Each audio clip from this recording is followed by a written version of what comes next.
Me Amarido Belishin, trajneri i ekipit të Vllaznisë U15, sapo është shpall fitues i torneut. Një finale emocionuese me Atletikun, nga 0-1 e përmbyset në pjesën e dytë 5-1. Po është vërtet që nuk e fillu me mirë, pavarësisht se gjitha ndeshjet e tjera i kena dominu edhe kena fitu me rezultat pastër. Sot vetë emocionit e finales, djemt e përjetunin pak edhe paka shumë ishe i vetëdijshëm për situatën si do të vazhdote, por në vazhdimsi erdhe duke rregullu mënyrën e lojës edhe përqendrimi edhe në fund arrit me objektivin me këtyre rezultate me fituar me rezultat thellë.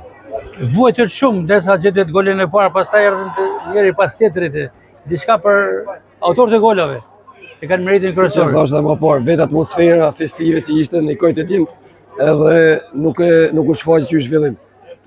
Niveli tyne u tregu në pjesën e dytë, në të cilën arritëm me dalë lojën tonë, atë lojë të rrjedhshme me krah edhe me krose nga krahët, që e karakterizon edhe vetë ekipin edhe Vllaznisë historinë e saj, edhe mendoj që fitu me një ndeshje, besoj se e kena meritu se ishim ekipi më i mirë i torneut. Në një kampion e Shqipërisë në kategorinë e Superligës së moshave, U15 dhe tashmë edhe fituesi i torneut. Duket se një vit i suksesshëm për Vllaznin U15.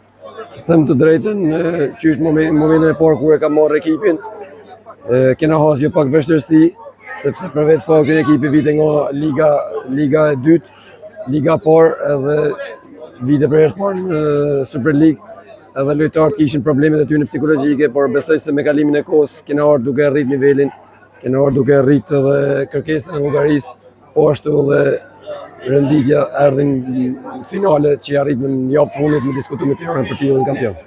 Ildo, me çfarë pash në sfidën e sotme finale, formacioni juaj dominonte me element shtatlar, pra një përzgjedhje e juaj ndoshta edhe personale, po që i vlen edhe të ardhmes. Jo, përveç brumit që ka pas ekipi ekzistent, kena pas rrisim këtë vit sepse kanë 7 lojtarë të jashtëm nga